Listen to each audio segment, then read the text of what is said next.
A VPN on an iPhone works by providing a secure and private connection between your device and a remote server. Here's how it works in simplified terms. VPN app installation.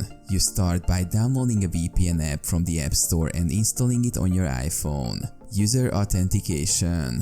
When you launch the VPN app, you will usually need to log in with your username and password. Server selection. After logging in, you choose a VPN server location from a list provided by the VPN service. Your internet traffic will be routed through this server.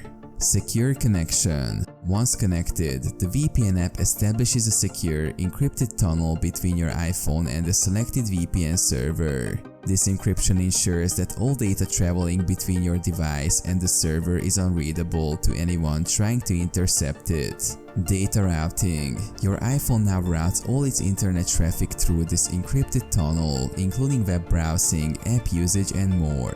Server's location. When your data reaches the VPN server, it's decrypted and sent out to the internet from that server's location, not your iPhone's actual location. This masks your true IP address and geographic location.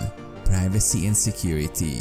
By using a VPN, you enhance your online privacy and security. It's much harder for hackers, ISPs, or anyone else to monitor your online activities or trace them back to you. Disconnect and revert. When you disconnect from the VPN within the app, your internet connection returns to its normal state, and your real IP address is no longer hidden.